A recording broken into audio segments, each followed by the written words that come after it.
Welcome to the Smart Property Investment Show with your host, Phil Tarrant. Hi everyone, how are you going? Welcome to the podcast. Thanks for joining us today. We're going to get into a bit of myth busting, which is sounds awfully sensationalised. And if you're familiar with the show Mythbusters, you know that it's about proving stuff right or wrong. And I think in property there is a lot of misconceptions that a lot of people may base their strategy on. So we're going to get into a couple of them today, have a bit of fun with it, and hopefully you can add to your learning, your education around property investment, and hopefully make more informed property investment decisions. And that's what we're all about on the Smart Property Investment Show, just trying to connect in with this growing community of property investors who are connected into this podcast, and also smartpropertyinvestment.com.au. If you're new, welcome.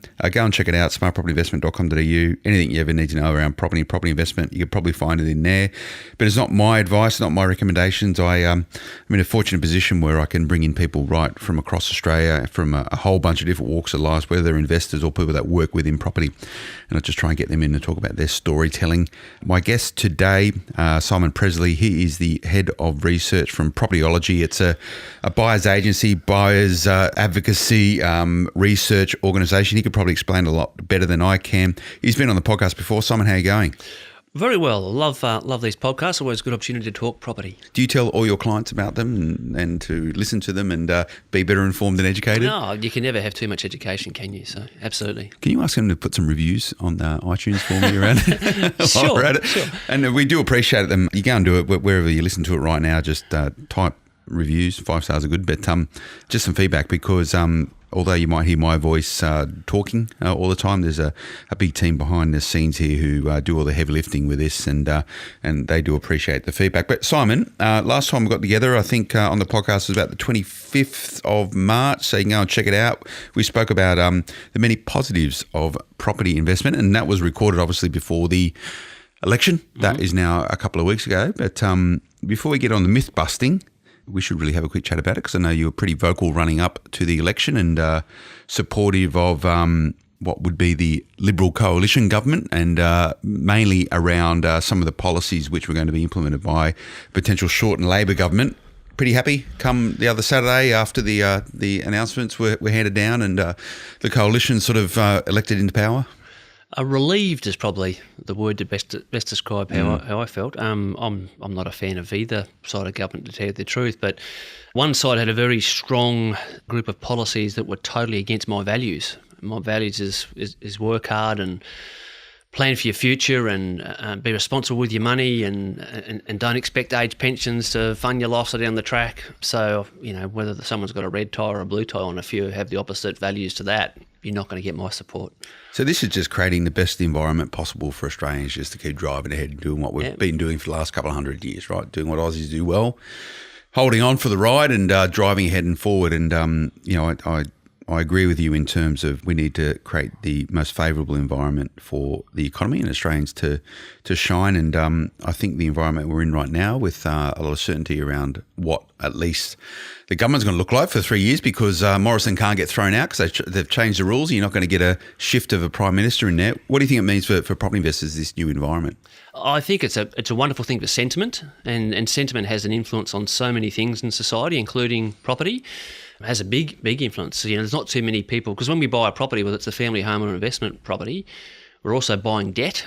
There's not many people who pay cash for property. So the decision to go into extra debt is not something that many people will do when they're feeling unconfident about their job or their salary or their broader future. So it has a direct influence on buyer behaviour, and at the end of the day, it's buyer behaviour that creates property prices fluctuating up or down. So I think the few things with the election, I'll estimate that firstly, let's deal with negative gearing. For a lot of people, they might have been sitting on the fence pre-election and deliberately choosing not to be a buyer. So now that there's that uncertainty is removed, I believe that there'll be an extra, say, 5% increase in buyer activity from that investor space. Okay. The first homeowner scheme, that will enable some people who are going to become a first home buyer bring that transaction forward now that they need a 5% deposit instead of a bigger deposit, and they don't have to pay mortgage insurance. So I think that might potentially add another 5% buyer activity. I imagine mortgage insurance aren't happy about that though. Probably not. And then the third thing, to me, it was always the most important thing, more important than negative gearing, is the APRA influence on credit. As I said earlier, people generally don't pay cash for a property, and there was, tens, maybe hundreds of thousands of Australians in 2017 and 18 who would have transacted in property but couldn't. And they're not, all irresponsible people with their money. They couldn't. Now, I still think there's some space, or more room for improvement with APRA yet, but, we'll take anything compared to what we've had. So I think the APRA early stage relaxation might add an extra 10% buyer activity. So there's three really important pieces that are going to add extra buyer activity out there. Extra buyers means prices, perform better than what they would have without it. So should people be hurrying up and getting into the market, or would you recommend just wait and watch? Never hurry a decision involving a really, really expensive asset. Yeah. But look, if you can afford, to transact in property, get off the fence is what I'd say. If you tried to get finance last year and you couldn't, get back in touch with your broker and you probably can. If you're worried about property prices going backwards because negative gearing might be scrapped, get that idea out of your head. I never felt that way, by the way, and we discussed it last time I was here. But get in the game. Get in the game. So I tried to probably not very well sort of explain what you do. Buyer's advocate, buyer's agent, property advisory. Just quickly, what do you guys do? Yeah, well, I guess buyer's agent is a term that the Australian public will relate to. We help people buy property. But first and foremost, we're a national property market research company. Our head's in property economics, every capital city, every non-capital city, all day, every day. And why we do that is we want to help Australians make more informed decisions to invest in property. So, if they engage their buyer's agency service, they're tapping into that research. Okay, that's good. So I just wanted to ask you that just as a preface for getting into these. I've put 5 points down here that I'm going to throw your way, and some of them are myths. Some of them maybe myths might be a little bit extended too far, but let's just call it myth busting. It gives me a headline, a journo, so we can write about this. And the fact that you talk about property economics, which is a discipline in its own, you should be able to cover off a lot of these pretty well. And where possible, I want you to be research based in your answers rather than a nice narrative, which I can do, right? So yes. You give me the numbers, you're a numbers guy. All right, the first myth I've written down here, and I scribbled these down before I came in here, so I've got to try and reread my own right. Okay, first one. Non-capital cities don't grow in value. You'd like that because I know you like the regional towns. Yeah, and look, a number of people, and I'm happy to take this tag, but a number of people have accused me of being the regional expert, and be plenty of worse things you can be called, but we're an expert in property markets, and I guess what we're trying to do is help people make really good decisions. You can't make a really good decision without considering 100% of your options. So if you're only looking at capital cities, you're looking at 8 out of 185 metropolises in Australia that have a population of 10,000 people or more. We need to start by looking at the fundamentals of 185 locations and not just 8 because they're a capital city. So, but yeah, absolute factually incorrect. What do you call well, you talk about 180 odd locations. What are you talking about, like a good regional centre? A town or a city, so not a suburb. Yeah, okay. I think there's like 15,000 suburbs or something in Australia. Yeah. So a town or a city, that's got a population of 10,000 or more, there are 185 of those. So obviously our 8 capital cities are 8 of them.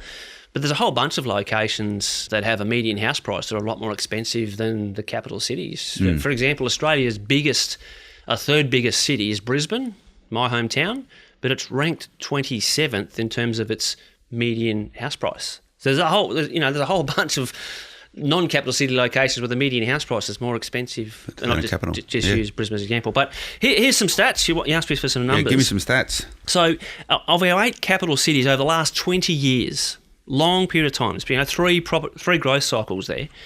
The worst performed average annual rate of growth of the 8 capital cities was Darwin at 5.7%, which is by no means bad. If you could be guaranteed 5.7% today, would you take it? Over what time period is 20 that? 20 years. Okay, so that's 5% every year, 5.7%. compounding. Yeah. Yeah, okay. And most of them have a 7-point-something percent, right? That's our 8 capital cities. Any location that grows by an average of 6% per annum, as an annual average, the property, that median dwelling price is trebling every 20 years or more than trebling, right? So all these locations have more than trebled in 20 years. New South Wales, Albury, Armidale, Ballina, Bathurst, Byron, Coffs Harbour, Dubbo, Kempsey, Kiama, Lismore, Maitland, Newcastle, Orange, Parks, Port Macquarie, Shell Harbour, Shoalhaven, Singleton, Tamworth, Tweed, Wollongong, Northern Territory, Alice Springs, Queensland, Beaudesert, Gold Coast, Gympie, Harvey Bay, Lockyer Valley, Moranbah, Noosa, Sunshine Coast, Toowoomba and Warwick, South Australia, Barossa, Copper Coast, Mount Barker, Port Augusta, Port Lincoln, York Peninsula, Tasmania, Burnie, Devonport, Launceston, Victoria, Alpine, Ballarat, Bendigo, Bass Coast, Colac, Geelong, Macedon Ranges, Surf Coast, Traralgon, Wangaratta, Warrnambool, Warragul, and in Western Australia, Albany and Bustleton. I didn't add them up, but I reckon there's probably about 50 locations there where the median house price has more than trebled in 20 years. It reminds me of that song, I've been everywhere, man. Yeah, I've been about... I've been to most of those locations. Do you get the key to the city when you rock up in any of these regional towns, the mayor comes out with a gold thing going, No. oh, thanks for... Mate, you're the tourism council for... I like to go under the radar, mate. Yeah? Yeah. We keep our secrets close to our chest, which I know you know that. So. I know that, and I'll try and press you later on to give you some good places. I know you won't do it, but, I'll get some of that. There's growth everywhere. And the thing that investors need to take away is that, firstly, that every single location in Australia grows, but they all grow by different amounts in different years. 2018, we had a capital city called Sydney that declined by 10%. We had another capital city called Hobart that increased by 10%. We had some non-capital city locations that declined by 5 or 6%. We had places like Launceston that increased by 15%. So every single year markets are doing different things. The key to an investor is understand what causes these things to go up or down and what's in the front windscreen, and invest when we're confident that they're about to go up. All right, well, that's a really nice segue to my next myth that I think we will bust. Before we get there, we'll just cut to a quick break. Welcome back, Simon. Here we are. Second myth that I want to bust, and this is connected in with what we're just chatting about, that non-capital cities don't grow, is that the biggest driver of capital growth is population growth. True or false? Myth busted, not busted? What do you got for me? Absolutely false, not an opinion. Okay. Evidence-based. I like to make evidence-based decisions because very everyone's good. got an opinion. Let me give you a classic example. Alice Springs. People would have heard of it. Not many people would have been there. Pretty much middle of Australia. Median house price over the last 20 years has increased by 6.1%. Over that 20-year period, it's increased by more than the Gold Coast. Okay. One's on the beach, one's in the desert. Alice Springs population, there are less people living in Alice Springs today than since population at a city level were kept 17 years ago. 315 people less in Alice Springs today than 17 years ago, but the median house price has gone up by more than 3 times. Sydney, Australia's biggest city, it's had 2 consecutive years of all-time record population growth, but yet it's in the middle of its biggest property downturn in 30 years. Fact. Yeah, if I wanted to stress test that, it's a moment in time, right? You know. Yeah, but we're talking about the population in 1 year and what the property prices do in that year. Bellingen. Does anyone know where Bellingen is? Near Raleigh. Yeah, I know where Bellingen is. So Bellingen has it's near Coffs Harbour. Population of, round figures here, 13,000 people. Its population has grown over the last 10 years of only 200. Okay. Over that same 10-year period, Sydney's has grown by about 750,000. Probably given birth to 2 Canberras. Probably. Yeah. In that 10-year period. Bellingen's median house price increase over the last 20 years is higher than Sydney's. Okay. So the biggest driver of capital growth is population growth. Busted. Totally. Again, but how do you work it out, right? How do you you need to invest at a particular point in time. So how do you find the best location that's going to give you that upside benefit? What you don't do is focus on population growth rate. Okay. That's what you don't do. So that's not the top of your list to identify a location that's investable. It's not even on my list. It's not even on your list. No, because by the time Topical, because a lot of people would say, oh, no, it's about population growth. You know? Yeah, a lot of people said that, and that's why they didn't invest in Hobart. In 2014, we were going crazy. All right. We bought a heap of properties there. It was nothing to do with population growth. Now, the thing with population growth data is it's released with a big lag time. It's nearly 2 years by the time it comes to public. And a lot's happened in 2 years' time. So it's a figure of what happened way back when. The other thing with population growth rate is everyone assumes that if a population increases, whether it's Sydney or anywhere, if it increases by X number of people, that they all go and buy a home. They don't.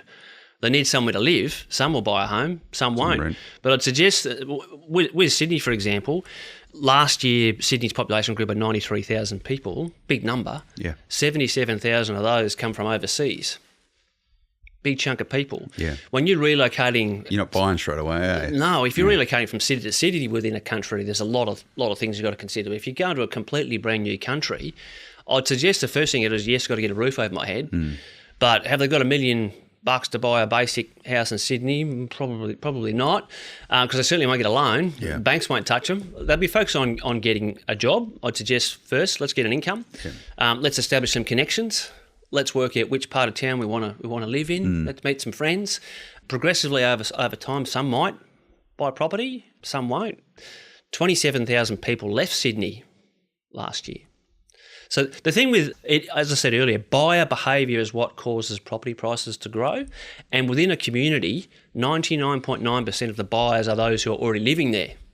So even if a population grew by 0, there will be someone who's living in a resident of that community who says, I want to go from being a renter to a homeowner, so they transact in property. Yeah. There will be someone who's at the retirement stage of their life and they want to downsize, the empty nester, so they want to transact in property.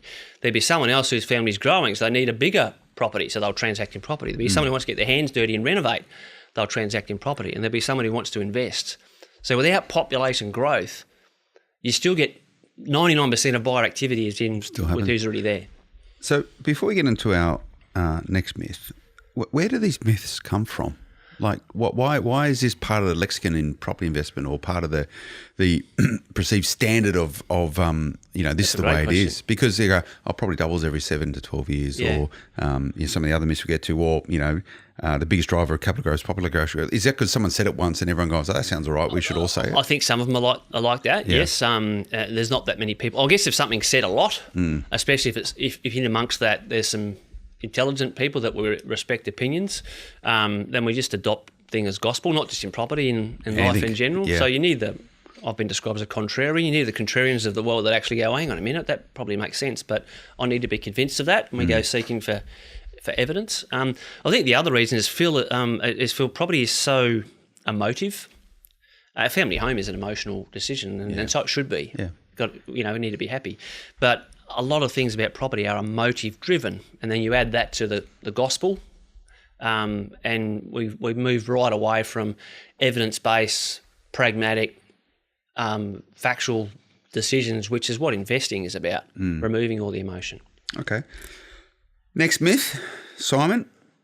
Water views make properties grow faster. You'd love this. Yeah, and that's talk about emotion. Talk about emotion, hey.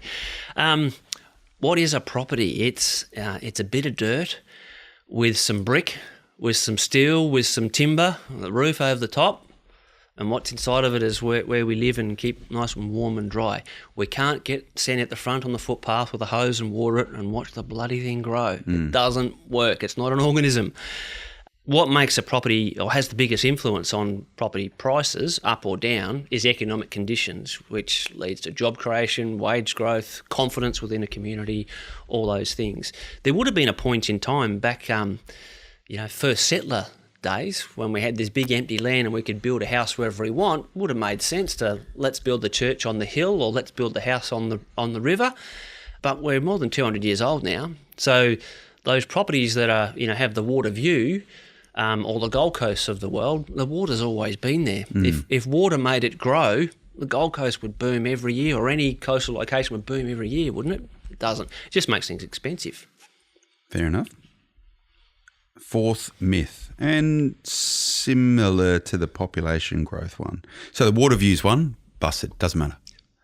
It's good to buy on the water. It might have a higher price tag, but it doesn't necessarily mean it's going to grow faster than something that's not on the water. If it's going to make you feel good, water view or whatever, do it. If you want to make an investment decision, disregard views and water and all that sort of stuff. All right. So this is this context of investing for the future, investing something which hopefully will grow up in value. The myth is infrastructure is the main indicator for potential capital growth. Yeah, like a lot of investment decisions I think are made based on an infrastructure project, and we're certainly very interested in infrastructure projects, but it's important that one understands the role that an infrastructure project will have within a community. Yeah. The number of times people would have made a decision to invest in location X because they're building a hospital or a university, and then years and years later go, oh, mine didn't grow by much. But yet there's all these other places in Australia that, that did go particularly well. And then you bring back to, well, why did you buy there? You can't change that decision, but let's reflect on what you placed all this value on when you made that decision. And often it's an infrastructure project. The role that infrastructure plays within a property market is primarily the jobs it creates during construction, and depending on the nature of the project, if it's a road, for example, there's no jobs when it's finished. If it's a hospital or university, airport or something like that, there will be jobs when it's finished. But that has a positive impact, but it's still, what's the broader economy like? Right now in Sydney especially, biggest infrastructure boom, I'd suggest in Sydney's history, perhaps with the exception of the 2000 Olympic Games. Sydney's not having a boom. And it certainly there's nothing wrong with Sydney's economy, is it? The unemployment rate's probably got a 4 in front of it at the moment. So there's a whole bunch of things that affect a property market. It's like one big jigsaw puzzle. It is, and it is complicated, and therein lies the challenge and also opportunities for property investors to be as informed, educated as possible to make sure they make the most informed decisions. But on this infrastructure thing, we did a Smart Property Investment Live webcast. I don't know if you saw it a week or so ago, and we got on to talking about infrastructure. And your neck was up in Brizzy, the rail line out to Kippering, that terminates at Kippering. Moreton Bay Rail Link. Moreton Bay Rail Link. Yep. Now, that's been slated since the 1800s to get built. So for 100 years, this thing was going to get built. So people were making property investment decisions probably in the 70s about, I'll invest here because there's a train line coming. Badgerys Creek. I was going to go Badgerys Creek. Like, that's been tabled 65 years or something? 65 years.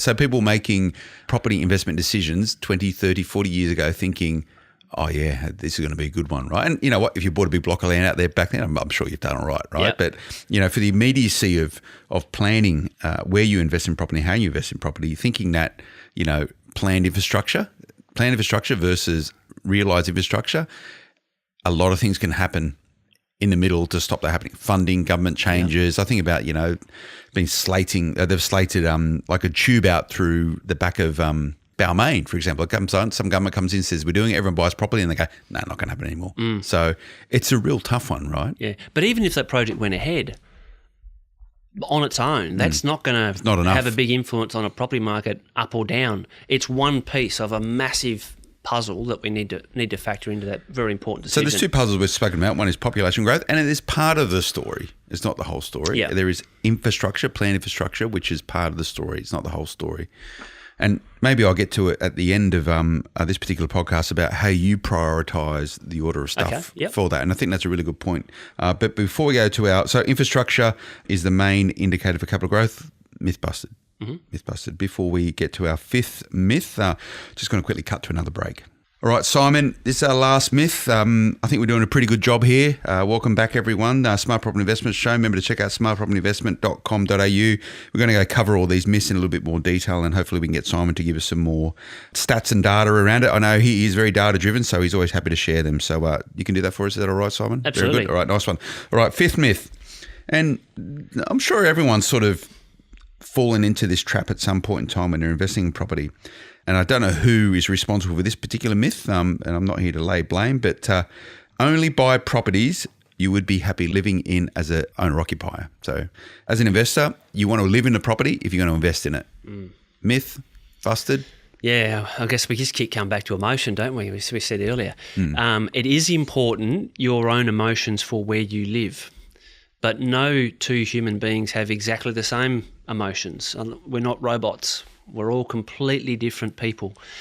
Phil and I, you and I could go out to dinner tonight, sit together, beautiful restaurant. We would be given the same menu, and I know I'll go the big fat juicy steak. You might go seafood or chicken or whatever, and we're both going to be happy. Yep. No one's right, no one's wrong. What an individual property looks like, it's important to that person who lives in it, that they feel okay. The individual town or city, you personally might not want to live there, but wherever the city that you're living in, there's going to be millions of people in other locations of Australia saying, I don't want to live there. So that's actually got nothing to do with it. It's an emotional-based decision. And if the property investor is not conscious of that, they will eliminate from their search criteria when they're deciding where to invest all these locations based wholly and solely on emotion. It's why I rattled off 50 locations earlier where property prices have trebled. Probably 99.9% of property investors have never given the time of day to any one of those locations because they live in a capital city, so, I've got to buy a property here. Or if they realise that it's not a good time to buy in that capital city, they think, the next best thing is, 200 kilometres that way or that way, I'll go to the next capital city. That's not research. A share investor wouldn't do that. Yeah.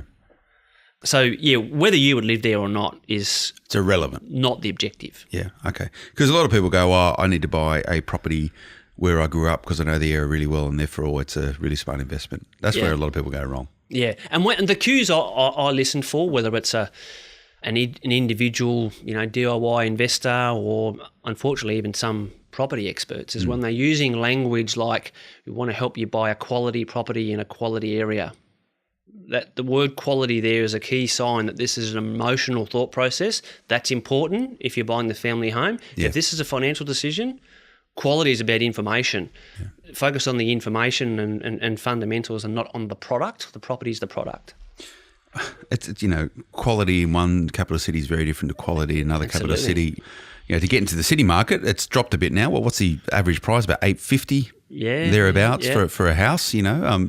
I can drive 40 kilometres west from where we're recording right now and be spending $850, $900, $1 million on a property. Now, if I took that $1 million somewhere else, Hobart, I'd be down on the water somewhere, right? So quality is in the eye of the beholder. Well, my $1 million, man, I've bought 3 properties for that in 3 different cities, 3 individual really strong cash flows. Where's that? Where are you buying right now? Set myself up, didn't I? Okay, no, here we go. So all those cities and towns that you mentioned beforehand, are you actively buying? Several. Yeah. Yeah, right. Well, what's to start with? I'm not going to say. I'm going to say right here, right now. Propertyology is investing in 7 completely different cities across 4 different states. Okay. And next year, probably half of those we won't be investing in, but there'll be 3 or 4 other locations because our opinion of markets change. Things change within communities all the time. So you like the undercover investor. So you rock up in a town, you wear like a weird moustache with some glasses and a hat and sort of skulk around. The mayor's going, Simon Presley's in town. We must be doing all right. Let's make sure it's a tidy town. No, we're very inconspicuous. And we're jumping up over bushes, looking around, having a look. Interesting. Looking is another key word. Yeah. That's an emotional thought process. Our brain is the organ that does the thinking. But for a lot of property investors, they're relying on the eyes. Wrong Doesn't organ. matter. Yeah. We don't go to a location until we've decided we will be investing there. So all the really important research is done from our office. So we do that all day, every day. When we go to the location, that's before we start buying there. And that's when we literally drive down every street and we do meet with council, we do meet with chambers of commerce and key employers. Why we're doing that is to work out, now that we're going to invest in this city, wherever it is, exactly which street would we consider buying properties in. So that requires a local level investigation, and it's a combination of what we see in that city now and also understanding how that city is going to change over time. That's why we meet with the key decision makers. Is it hard to get those meetings? It used to be, but it tends to be okay when you ring up and say, we've got a few stripes on our sleeve. We'd like to come to your city. Have you got some time for us? They tend to say yes. Do they ever roll the mayor out for you and have a look around? I've met with many mayors. Yeah, but who's the right person? Like, who is the key person you want to talk to? Because the mayor's like really just the spokesperson. Spokesperson, right? Yeah. The economic development manager is usually the one who's got the answers to the most important questions to us. And just getting a bit off topic, but anecdotally, are the people that you meet with who are the economic development officers? They're obviously public service servants. They've probably been in a job for quite some time. Are most of them really passionate about the growth of their town/city? Is that something they're highly invested in? You'd think so, wouldn't you? But I'm often not. There's a lot of them around inspiring. So that's what you're dealing with sometimes. But yeah. All right. So the myth was only buy properties in areas that you would be happy in, or properties that you would be happy living in. Busted. Busted. Yeah. Busted. Okay. Yeah. The non-negotiables is that it's structurally sound and it's low maintenance. Okay.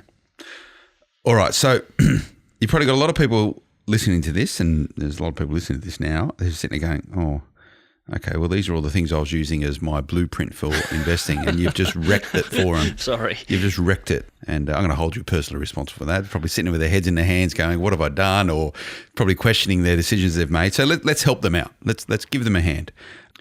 When looking to invest, Yep. and we're talking about people like, you do this for a living, right? And people pay you money to do this for them, right? That's what they bet. A lot of people want to do this alone.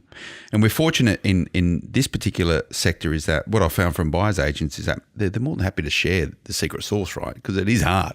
If you want to go and do it yourself, go and do it yourself. So on that basis, what is the list of stuff? What needs to be at the top of your list? And let's go down 5 about all this jigsaw, population growth, wage growth, infrastructure development, who's in the government, which party's sitting in it, whatever it is, right? What's at the top and what are the next 4? Okay. So first thing, property, because it's so expensive and because more people buy property to live in themselves than to invest, we need to respect that properties don't change hands very often, right? It's on average between 7 and 10 years.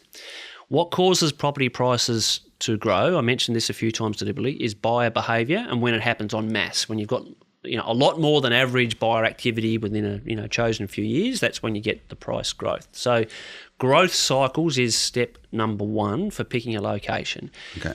If a location is, a few years into a strong growth cycle or has recently come out of one, the odds are very, very heavily against a growth cycle starting in that location for many, many years. I've mentioned 20-year periods and some statistics today.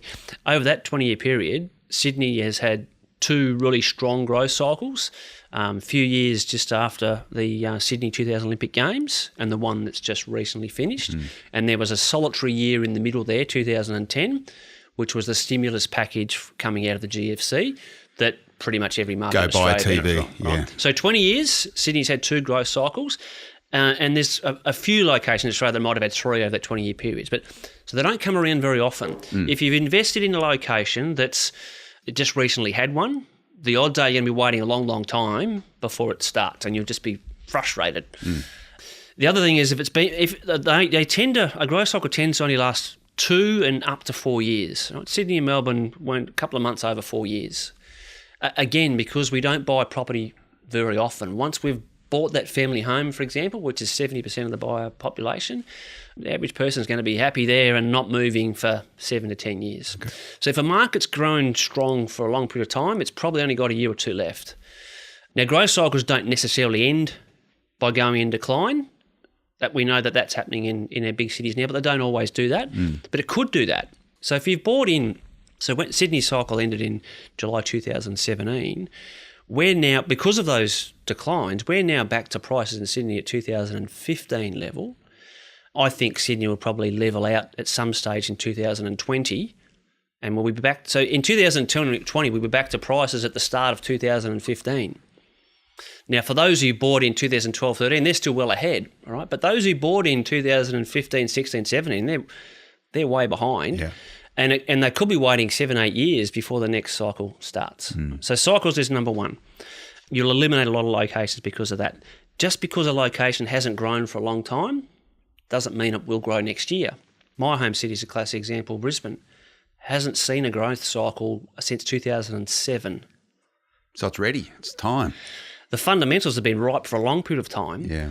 We spoke about this last time we got together. Yeah, but there would have been lots of people in, say, 2014, after Sydney and Melbourne have had a couple of years of growth, saying, oh, Brisbane must go next. Sounds like me. I'm heavy on Brisbane. Just sitting there waiting for the thing to start going. Well, but that's 5 years ago. Yeah. Now, it hasn't gone backwards. No. But a lot of people have been really frustrated and disappointing, and we certainly have been as well. So the key is trying to understand what will make it grow. Because property markets, they don't just take turns. They grow for a reason. And it's the economic stuff. It's the Hobart stuff. We've spoken before about the state was in recession. You don't invest there because it's in recession. You may never invest there again. You invest there when there's a whole bunch of economic stuff that gives you confidence that that's going to improve.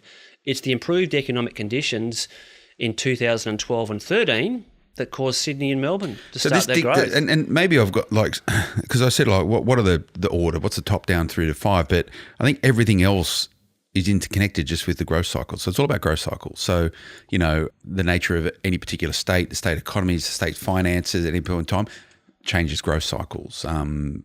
Population behaviour might change growth cycles. Well, population follows the economic conditions. Yeah. So population, this is why I said earlier, it's not even on my list, the population growth rate, because it will come if the economic conditions are good. And if they're not good, it will leave because not many people like to sit on the dole queue. Yeah. So if something happens in their home city and they haven't got a job or haven't got the job they want, most people have got to get up and go, and they'll go somewhere else to get it. Okay, so going somewhere else to get it. So growth cycles. Let's do this. Let's do up to the number 2, number 3, number 4, number 5. What would be next on your list? So you got this. Okay, this place looks okay because the growth cycles look all right. Yep. Okay, tick. So what we do is we give every single town and city in Australia, those 185 locations I named earlier, what we call an economic profile. Right? So there could be 2 or it could be 4 main industry sectors that are most important for that individual town or city. Okay, so quick myth that you should only invest in regional towns if they have multiple ways in which the town generates revenue. That would fit into this economic profile. You don't want a one-horse town like a mining town. I personally wouldn't, and certainly as a business we wouldn't. But a sophisticated investor who's got the money to lose, Port Hedland is a classic example. Yeah. And I'm going to be guessing these statistics, but the median house price in Port Hedland, which is a one industry town, it only exists because it's got the world's biggest reserve of iron ore, and iron ore steel. All right. Median house price went from something like $40,000 to $1 million. So around 2012, Port Hedland was the single most expensive median house price in Australia. It was a couple of $100,000 more expensive than Sydney. Now, I would not invest in a location that's a one industry town, but if you had the money to lose and you understood industry drivers and you paid your 30 grand or 40 grand and 20 years later it's worth $1 million, you're not going to be complaining, are you? Oh, it's a punt. It's a punt, yeah. But a person, if they've got 3 or 4 investment properties and some good equity in that and a strong cash flow, to them it's like a share investor saying it's a small cap stock. I'll roll. Well, I'm sure people that bought at the right growth cycle, and Port Hedland probably did pretty well for themselves and got out at the right time. Yes, but there's risks with the one industry town because the median house price in Port Hedland today has got a 2 in front of the purchase price. Yeah. Okay. It's a lot of hurting. Okay, so economic profile, pretty important. What would be the third point? Then we're looking forward. So this isn't in numbers or data. You can't jump on a website. It's a whole bunch of information that gives us confidence that these really important industry sectors are expanding. Okay. And that's exactly what we did with the Hobart story. That's exactly what we've done with several non-capital city stories. It's targeting particular industry sectors and then looking at who are the key players, who are the major employers in these industry sectors in different towns and cities, and we monitor their movements.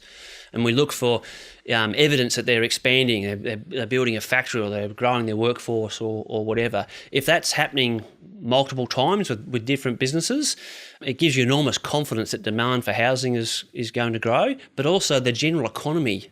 We've spoken earlier about sentiment. The general economy is going to improve and the mood in town is going to improve. And it's that confidence that people need, even if they're not investing in property, but a local resident there whose job might not have changed, but now I've got the confidence to do the renovation and upgrade the house or something. So when you rock up in location, say regional city X, and everyone's driving a brand new Hilux, do you go, oh, okay, well someone's happening here, is there? No. Doesn't know. Because again, we wouldn't have flown to that location unless we're going to invest there anyway. So what the cars look like. So you don't look for this sort of, because a lot of people say, oh yeah, you got to look at how the people feel. Are the shops open? Are people shopping? Are people spending money? Is there a sense of confidence around wealth? All these sort of things. There's some general confidence tests. Yeah. But for us to even waste any time going there, we've already done all the heavy lifting. Done some other things that give us confidence about that. So all right. So what's 4 then? What's another thing that gives you confidence to go and check it out? Then it's understanding the. I guess now we're talking more in the location itself. The opportunities for dwelling styles, whether it's a house, an apartment or a townhouse, which is going to be determined by a combination of the demographic makeup. Is it predominantly a working class, city that place more value on backyards and sheds and, our toys? Is it more white collar stuff? But also, what's the cost of? Can we justify putting $1 million into a basic 3-bedroom house? I never will. So the dwelling style is important. Then it's a whole bunch of town planning things which help us drill down to be very, very street specific. Okay. And our last point, what do you got for us around the Simon Pressley makeup of investability? Don't get engrossed in the aesthetics. Okay. It's this takes years of training, but Yeah. if you're not conscious of it, you're looking at something on domain or realestate.com, it's just a bloody picture. Yeah. It means nothing. It might be an ugly picture, but if you're not conscious of it, because it's ugly, be going, I can't see the growth. It might actually be the best investment you could ever make. Conversely, it could look really nice, and you start saying to yourself, I could see myself living there, so I'll buy that. So it sounds like you should be investing with your eyes metaphorically closed. You don't really need to. It could be inhibited more than Structurally sound, low maintenance. They're the non-negotiables. Yeah. The other cosmetic stuff, it's paint, it's floor coverings. Yeah. It might have that now, or it might need that straight away, or it might be something you do 10 years in the track, but it doesn't cost much. Don't allow that to influence your decision. It's not important. Pretty good.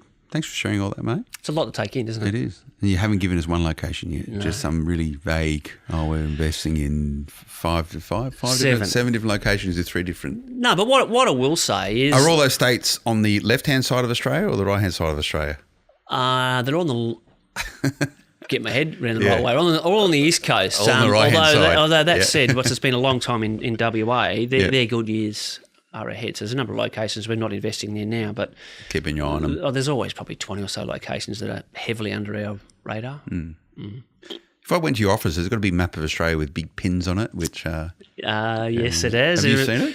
Few big maps with lots of... Let's send in a spy, I reckon. What do you think, Lots of different coloured dots, which means only you know the answer to. Yeah. And what you'll see is lots of computer screens and lots of spreadsheets and numbers and... That's about it.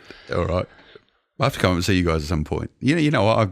I've invested in Brisbane heavily and I've never seen one of the properties I've got up there. Yeah. I don't know if it's a good thing or a bad thing. But it's probably a good thing, right? I don't know. Well, the growth cycle's ahead of it, so it's definitely, not a bad decision. But the thing that Brisbane, and for that matter, all of Queensland has missed since before the GFC, is job creation and confidence. Now, the economy hasn't been horrible, and that's reflected in the fact that property prices haven't tanked, but they have been underwhelming, and economic growth is a precursor to property price growth. I'll keep saying it. That's what happened in Hobart. Well, that's a really nice bookend for us because I think Queensland is largely responsible for the decision that Australia made when it comes to the government. What was, largely or in many ways or a majority sort of, Labor voters didn't like the idea of the people from down south coming up telling them about don't do this, don't do that, and it's going to cost you your jobs. Queensland needs job creation, and I think it's been 10 years since Queensland's unemployment rate was below the national average. 10 years. Yeah, there was a long period of time when Queensland and WA were regarded as Australia's economic powerhouse. Probably 15 years. Well, that's I think now the opportunity for the Morrison government is to kickstart Queensland and start making some jobs up there because Queenslanders want to work. I don't want to get into stereotypes about Queenslanders, but I'll find myself in trouble.